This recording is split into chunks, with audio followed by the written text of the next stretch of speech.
My wife arrived at my parents' porch in tears after he changed the lock behind my back. Can you imagine seeing the woman you swore to spend your life with sobbing on your parents' porch, claiming you just locked her out of her own home without a word? And then imagine standing there, letting everyone call you heartless, knowing that just hours before, she tried to steal your entire life savings.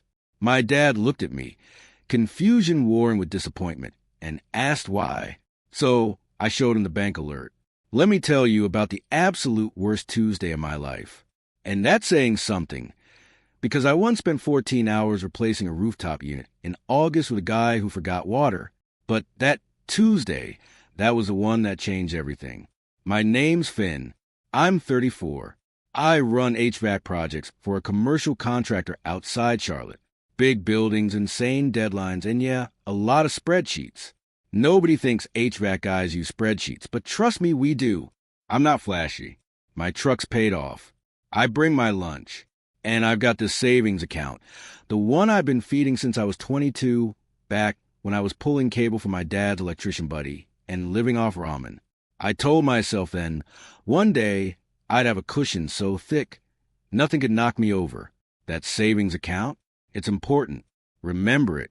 I married Tessa 6 years ago. She's a reading specialist at an elementary school. Just radiant.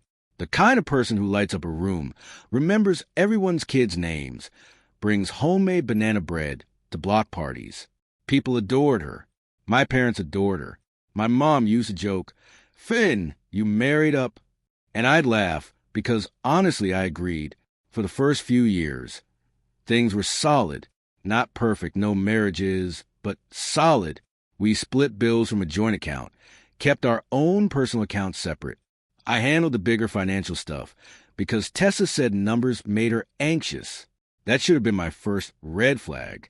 But when someone you love says they're anxious, you don't interrogate it. You just say, "I got it," and move on. Here's where it started to unravel. About 3 years in, Tessa came to me one night, looking utterly rattled. She'd gotten a call from her credit card company about suspicious charges. Someone had used her car number at stores she'd never been to, a furniture place, a home goods store, a couple of restaurants, all within about a 40-mile radius of her mom Diane's house. I didn't think much of that detail then. I just went into fix-it mode, called the bank, filed disputes, got her a new card, set up fraud alerts. It took weeks, and Tessa was a wreck, but we got through it. When the last dispute cleared, she hugged me tight in the kitchen and said, "I don't know what I'd do without you." I believed her. I truly did. Fast forward about 18 months ago, and I started noticing things. Small things. The kind of things you only catch if your brain is wired for spreadsheets and budgets. Our joint account was running tighter than it should have been. We weren't spending more. Same groceries, same bills, same routine. But the balance at the end of each month was always lower than my mental math said it should be. Not by thousands, but by hundreds. 200 here, 350 there. Just enough to make me squint at the statement. Then shrug it off, thinking maybe I forgot a copay or an oil change. I mentioned it to Tessa once, casually. "Hey, any weird charges this month? Balance seems a little light." She barely looked up from her phone. "Oh, I bought some stuff for my classroom. Supplies, books. You know how it is. They barely give us a budget." That tracked. Teachers do spend their own money. I nodded and let it go, but it kept happening. The thing is, as a project manager, my entire job is tracking resources, budgets, materials, labor. My brain is wired to notice when numbers don't add up, even when I'm trying to ignore it. By last fall, I'd started quietly keeping my own ledger. Nothing dramatic, just a note on my phone where I jot down what our monthly joint expenses should be versus what the account actually showed. The gap was consistent. Somewhere between $200 and $500 every single month was going somewhere I couldn't account for. I want to be clear. I wasn't suspicious of an affair. I wasn't suspicious of anything specific. I just had this low-grade itch in the back of my brain. The same feeling you get on a job site when a measurement looks right, but something about the install feels off. You learn to trust that feeling. I didn't confront Tessa. I didn't snoop. I just kept tracking. Then Monica said something. Monica's our office manager at the HVAC company. She's been there forever, knows everyone's business, and has this way of making conversation that sounds casual but always has a point. We were in the break room on a Wednesday. She was talking about her lunch break. "I went to that new sandwich place off Independence," she said. "The one by the Wells Fargo. Speaking of which, I think I saw your wife in there." I looked up. "At the sandwich place?" She shook her head. "No, at the Wells Fargo. I was walking past, and I'm pretty sure that was Tessa, in the lobby." I almost waved. I didn't react. Just said, "Huh, maybe she was depositing something for work." But here's the thing. Our bank isn't Wells Fargo. We bank at a local credit union. Both of us. Joint account, personal accounts, everything. And that Wells Fargo branch was 25 minutes from our house, in the opposite direction of her school. I sat with that for the rest of the afternoon. Ran ductwork calculations. Stared at floor plans. Tried to convince myself it was nothing. Maybe she was helping a friend. Maybe the school had an account there. Maybe Monica was wrong.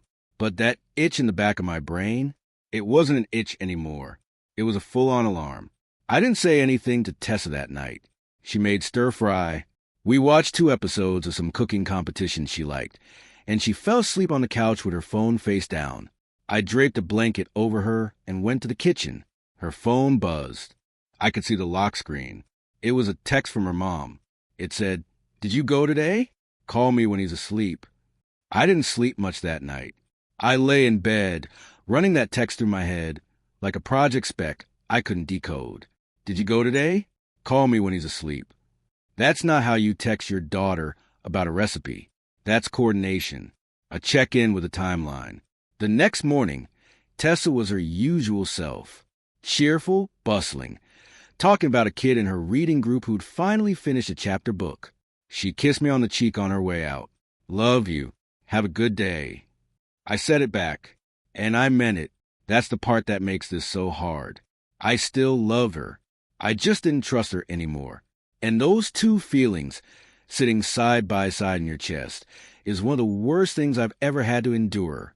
I took a long lunch that day and drove to the Wells Fargo branch Monica had mentioned. I didn't go in. I just sat in the parking lot and looked at the building, like it was going to tell me something. It didn't. But I pulled up Wells Fargo's website on my phone, stared at the open an account page, and thought about what possible reason my wife could have for banking at a place neither of us had ever used. That night, I waited until Tessa was in the shower, and I did something I'm not proud of. I opened the family iPad, the one we keep in the kitchen for recipes and streaming, and checked the Messages app. Tessa's phone synced with it. She either didn't know or didn't care, because the conversation with her mom was right there. I scrolled up through about 2 weeks of messages. Most of it was normal. School stuff, a link to a dress Tessa liked, Diane complaining about her neighbor's dog. But threaded through the mundane were these other messages. Short, careful, almost coded. "Tuesday works better. Less traffic at that branch. Don't do more than the limit or they flag it. Keep it under the threshold. He won't notice if you pull from a joint. He never checks the line items." That last one was from Diane. I put the iPad down. My hands weren't shaking. I'm not really a shaking kind of guy, but there was this cold, flat feeling behind my ribs, like the moment on a job when you pull open a ceiling panel and see water damage that goes way further than the work order described. That quiet, OSH*T, when you realize the scope of the problem just tripled. I screenshotted every message, texted them to myself, deleted the text from the iPad's thread, then put it back exactly where it had been. Over the next week, I did something I should have done a long time ago. I pulled every bank statement from the last 3 years, joint account and my personal savings, and went through them line by line. Not at home, at the office. After everyone left, door closed, legal pad next to my laptop. The joint account told the story I already suspected. Small, consistent withdrawals that didn't match any bill or purchase I could verify. Always cash back at a grocery store or a standalone ATM withdrawal. Never more than $400 at a time. Over 3 years, it added up to just north of $14,000. $14,000 gone in increments small enough that I'd explained each one away as a forgotten errand or a classroom supply run. My personal savings account was untouched. That was the one piece of good news. But Tessa was an authorized user on it. I'd added her name when we were newlyweds.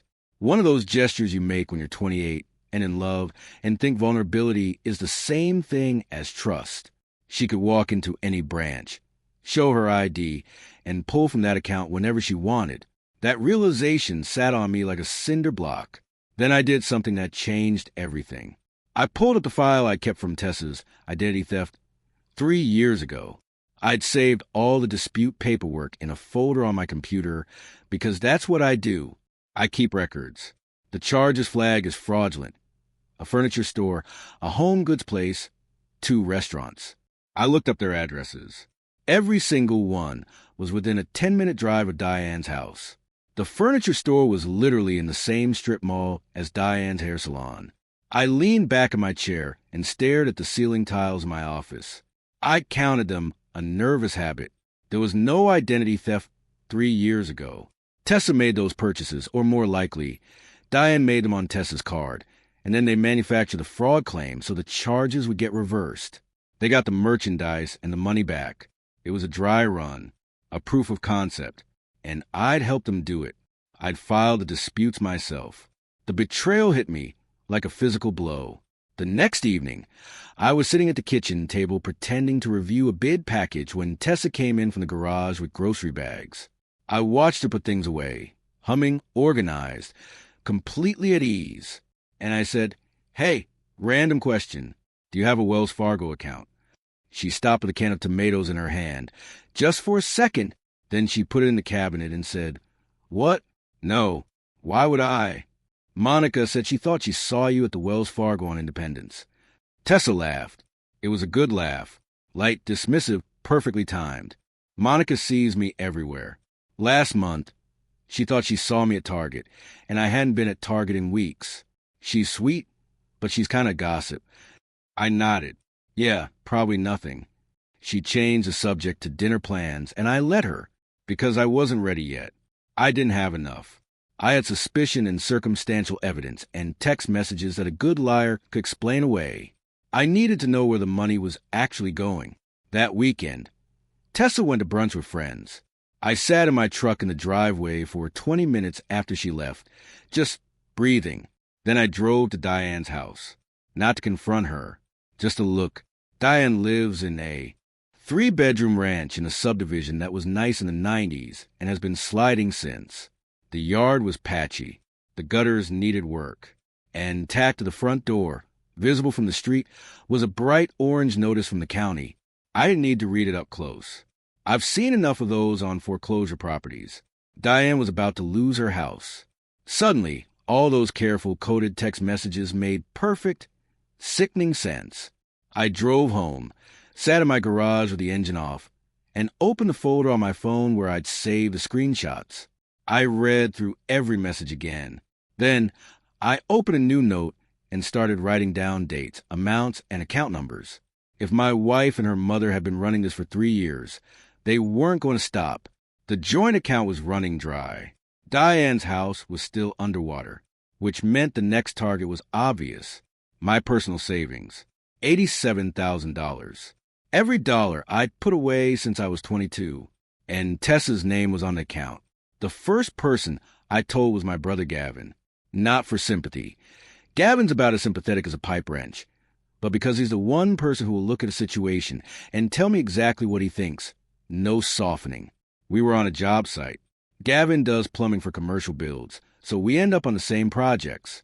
I found him in a mechanical room, eating a sandwich that looked like it had been in a car accident. I said, "I need to talk to you about something, and I need you to not say anything until I'm done." He chewed, nodded, and didn't interrupt once while I laid the whole thing out.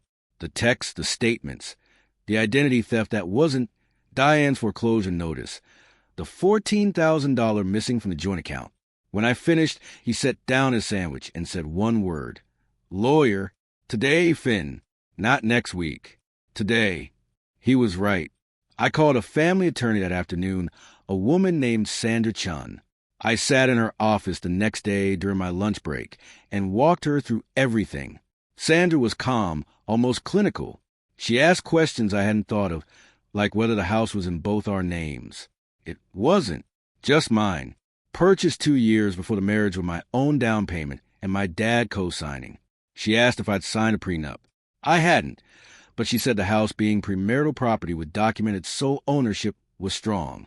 She asked about the savings account. She's an authorized user. I said, not a co-owner. I added her name about 5 years ago, so she could access it in an emergency. Sandra nodded slowly. Then, technically, the account is yours. She has withdrawal privileges because you granted them, but the funds are your separate property, especially if you can show the deposits all came from your individual income before and during the marriage. Do you have records? I almost laughed. I have records of everything. She told me 2 things. First, remove Tessa as an authorized user on the savings account immediately. Go to the credit union. Fill out the paperwork. Get it done. Second, do not confront Tessa yet. Don't tip her off. Don't change my behavior at home. Don't give her any reason to accelerate whatever she and Diane were planning. If she tries to access the account after she's been removed, Sandra said, that attempt itself becomes documentation. It shows intent. I went to the credit union that same afternoon. The whole process took 15 minutes. The branch manager was professional, didn't ask questions, just process a form. I walked out feeling like I'd pulled a fuse before the circuit overloaded. At home, nothing changed. That was the hardest part. I still sat across from Tessa at dinner, still watched TV with her, still said good morning and good night. She was planning something behind my back, and now I was planning something behind hers. And we were both smiling at each other across the kitchen island like everything was fine. I spent the next 2 weeks building what Sandra called my evidence package. I organized everything chronologically. The text message screenshots, the bank statements with the unexplained withdrawals highlighted, the old identity theft paperwork with the business addresses mapped to Diane's neighborhood, and a simple spreadsheet showing the total amount missing over 3 years. I also did something Sandra hadn't suggested, but that felt important. I drove past Diane's house twice more. The orange notice was gone from the door, but I pulled the county property records online and found what I expected. Diane was 3 months behind on her mortgage, and the lender had filed a notice of default.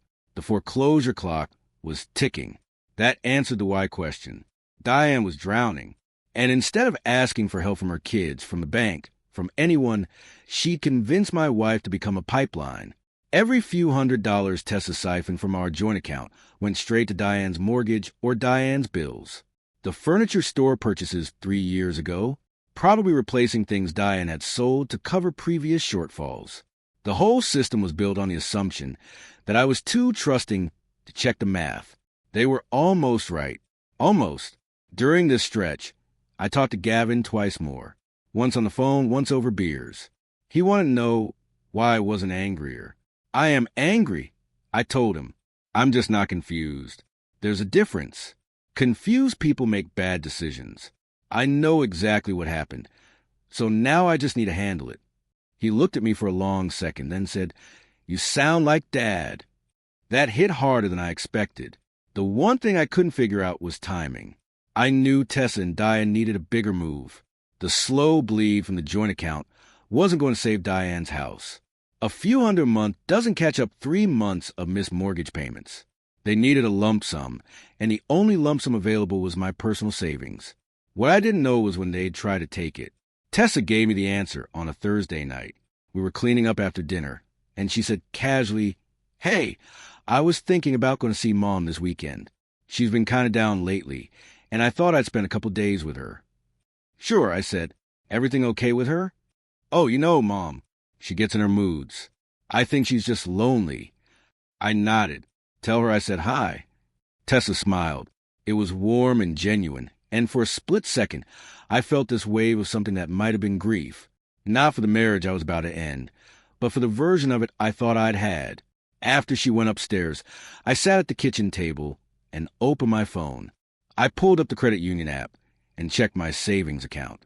Still there, all $87,000. Safe behind a wall that Tessa didn't know existed yet. Then I checked the text thread on the iPad. The most recent message from Diane, sent 40 minutes earlier, said, "This weekend. Due it Saturday morning when the branch opens. I already talked to the mortgage company.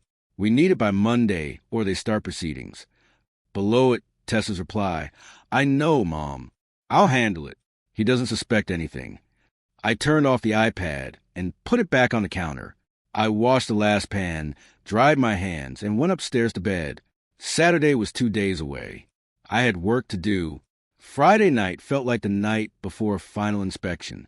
Everything was in place. My evidence file was saved on my phone, backed up to a thumb drive in my truck, and emailed to Sandra. The credit union had confirmed Tessa was no longer an authorized user on my savings account. I'd spoken to a locksmith who could come Saturday morning. Tessa packed a small bag after dinner. She was chatty, almost too chatty, the way people get when they're nervous and compensating. She talked about a new reading program at school, about wanting to repaint the bathroom, about maybe getting a dog in the spring. A dog would be nice, I said from the couch, right? I've been looking at golden retrievers. They're supposed to be great family dogs. Family dogs. Like we were about to start a new chapter instead of ending one. I watched her zip her bag, and I thought about all the things I could say right then. I could confront her. I could show her the screenshots. I could ask her why. But Sandra's advice was clear. Let Saturday happen. Let the denial at the bank create its own documentation. And I've always been better at following a plan than going off script. "Drive safe," I said. "Tell your mom I said hi." She kissed me on the forehead. "Love you. I'll be back Sunday afternoon." I said it back, because I was still performing the same marriage she was performing, and we were both so good at it that the house almost felt normal. She left at 8 o'clock the next morning. I watched her pull out of the driveway from the upstairs window. Then I stood there for another minute, looking at the empty street. The neighborhood was quiet. Somebody a few houses down was mowing their lawn. A completely ordinary Saturday. I called a locksmith at 8:15. He was at the house by 9 o'clock. It took him 45 minutes to rekey both the front door and the garage entry. New keys, new deadbolts. He didn't ask questions. I tipped him $40 and he left. Then I walked through the house, room by room, slowly, like I was doing a punch list. I pulled Tessa's winter coat from the hall closet and set it by the door. A box of her books from the living room shelf. A few framed photos of her family that she'd put on the mantel. I wasn't throwing anything away. I was organizing, separating, making it clear that this was a decision, not a tantrum. I sat down at the kitchen table at 10:30 with a glass of water and waited. The phone rang at 11:07. It was Tessa. I let it ring 4 times, then picked up. "Hey," I said. Calm. Normal Finn.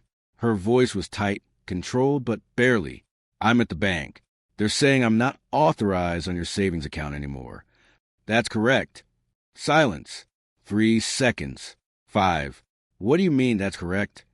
"Since when?" "Since I removed you 2 weeks ago." Another silence. I could hear the ambient noise of the bank lobby. Someone's shoes on tile. A phone ringing. The muffled hum of a Saturday morning. Why would you do that? She was still trying to keep her voice level, but I could hear the edge underneath. Not anger yet. Something closer to panic. "I think you know why." "Finn, I don't." I was just going to... "Tessa," I said gently. Not mean, not smug, just firm. "I know about the Wells Fargo account. I know about the text with your mom. I know about the joint account. All of it. The whole 3 years. And I know about the identity theft. That wasn't identity theft." The silence that followed was the loudest thing I've ever heard. "Finn, please, just let me explain." "Not today. I've got an attorney. She'll be in touch." I hung up, set the phone face down on the table, and finished my water. My phone buzzed 8 times over the next hour. Calls from Tessa, 2 from Diane, 2 texts from Tessa that said, "Please call me back," and "You don't understand the full picture." I didn't respond to any of them. At 12:45, my mom called. Finn Michael Calloway. Full name. That's never good. Tessa is sitting on our porch in tears. She says you changed the locks on the house without telling her. What on earth is going on, Mom? Hi. She's saying you lock her out, that she can't get into her own home. Your father's about to drive over there. Tell Dad to stay home. I'll come to you. I grabbed my keys, my phone, and the folder I'd printed from Sandra's office, the one with the bank statements, the text message screenshots, and the property records on Diane's house. I put it all in a manila envelope, got in my truck, and drove to my parents' place. When I pulled up, the scene was exactly what I expected. Tessa was on the porch swing, crying, not hysterical, though strategic crying, controlled enough to talk, but wet enough to generate sympathy. My mom was sitting next to her, a hand on her back. My dad was standing by the railing with his arms crossed, looking at me the way he looks at a breaker panel that just tripped, trying to figure out where the fault is. I walked up the steps. Tessa looked at me with red eyes. Why would you do this to me? I came home and the locks were changed. I didn't even get a warning. My mom looked at me, pleading. Finn, I didn't say anything to Tessa. I turned to my dad, because he's the one who would hear me, truly hear me, before making a judgment. Dad studied my face. He's 61 and been an electrician since he was 19. And the thing about electricians is they don't guess. They test. They verify. They don't assume the wire is dead. They check it. Son, he said slowly, I need to understand why you did this. That's your wife. I reached into the manila envelope and pulled out my phone. Let me show you something, Dad. I opened the credit union app and turned the screen toward him. The transaction alert from that morning, time-stamped 11:04 a.m., read, withdrawal attempt denied, $87,000. Savings account ending in 4418. Request, Tessa M. Calloway. Reason, unauthorized. My dad read it, read it again, then looked up at Tessa. Tessa's face went completely white, and my mom's hand slowly, very slowly, lifted off her back. Nobody moved for about 10 seconds. In real life, 10 seconds of silence feels like a month. My dad handed my phone back without a word. He turned to Tessa with an expression I'd only seen a few times in my life. The last time was when a subcontractor lied about finishing an inspection, and Dad found out. It's not anger, exactly. It's something colder. It's the look of a man who just reclassified you from family to problem. $87,000, he said quietly. You tried to take $87,000 from my son's savings account. Tessa's mouth opened, but nothing came out. She looked at my mom, who was now sitting very still with her hands in her lap. Tessa, my mom said, and her voice had this careful, dangerous calm. Is that true? You don't understand the whole situation. My mom is about to lose her house. Your mom needed $87,000 of Finn's dollars. Dad said, without asking, I was going to put it back. It was just temporary. A bridge loan, basically, until Mom could refinance. A bridge loan. I repeated. I didn't raise my voice. Is that what you call the $14,000 you already took from the joint account over 3 years? My mom stood up. She's 5'4" and has never raised her voice at a guest in her home in her life. But the way she looked at Tessa right then would have stopped traffic. I think you need to call someone to pick you up, Mom said. I'm going inside. She went through the screen door and let it close behind her. Tessa started crying again. Real tears this time, I think, and looked at me like I was supposed to fix it. That's the part that almost broke me. Even now, even after everything, her instinct was to look at me to make this better. I've got an attorney, I said. You should get one, too. I'll have your things packed and ready for pickup by Wednesday. She called Diane. 20 minutes later, Diane pulled into my parents' driveway in her Camry. And what happened next was almost funny in a grim way. Diane got out of the car and marched up to the porch like she was about to deliver a monologue. And my dad intercepted her at the bottom of the steps. Diane, he said, I've known you for 6 years, and I've been polite every one of those years. But your daughter just tried to steal from my son, and for what I understand, you're the reason she thought that was acceptable. So, I'm going to ask you to take Tessa, get in your car, and not come to this house again. Diane started to respond. Something about how we didn't understand the pressure she was under, and Dad just shook his head. Not today. They left. Tessa didn't look back. I sat on the porch with my dad for a long time after that. Neither of us said much. He asked if I had a good lawyer, and I said yes. He asked if the house was secure, and I said yes. Then he put his hand on my shoulder, squeezed once, and said, "You handled that right, son. It doesn't feel like it, but you did." That was the thing that finally cracked me open. I didn't cry in front of him. I waited until I was in my truck. But yeah, that got me. The divorce took 4 months. Tessa hired an attorney who made a half-hearted attempt to claim the house as marital property, but Sanders shut that down fast with the purchase records and the premarital mortgage documentation. The savings account was never seriously contested. Between the bank's denial record, the text messages, and 3 years of documented unauthorized withdrawals from the joint account, Tessa's lawyer basically told her to stop fighting and settle. We split the remaining joint assets down the middle, which wasn't much.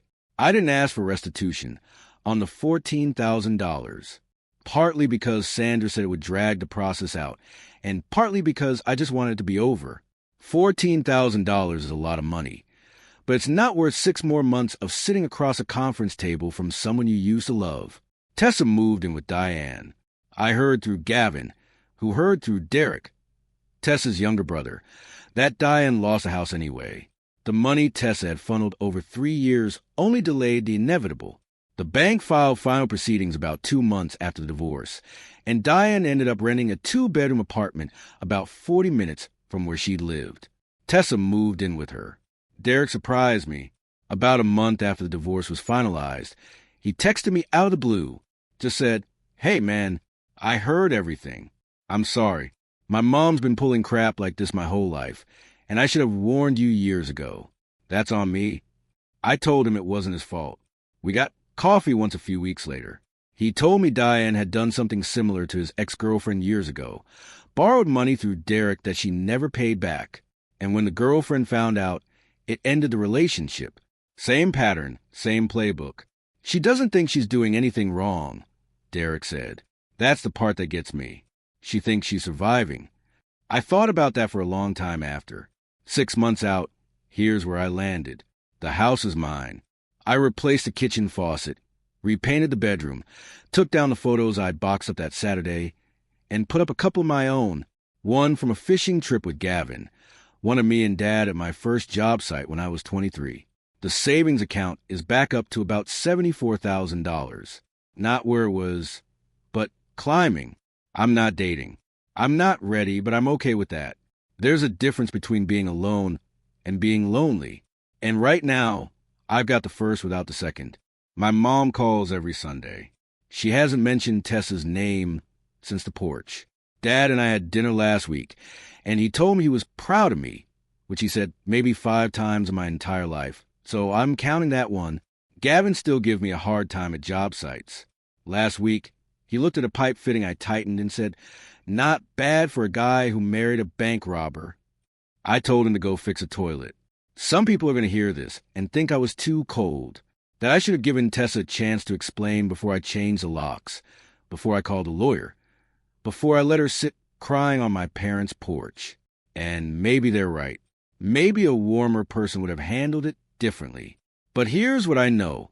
I spent 3 years trusting someone who was stealing from me. I filed fraud claims on her behalf. I carried her anxiety about money so she wouldn't have to deal with it. And she used that exact kindness as cover. The moment I found out, I didn't scream. I didn't break things. I made a plan. I followed it, and I protected what was mine. That's not cold. That's just what it looks like when you're done being the person everyone takes advantage of. I'm good now.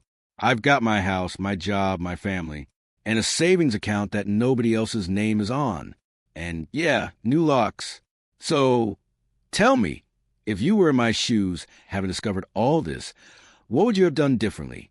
Or have you ever faced a betrayal that completely changed how you see someone? I really want to know what you think in the comments below.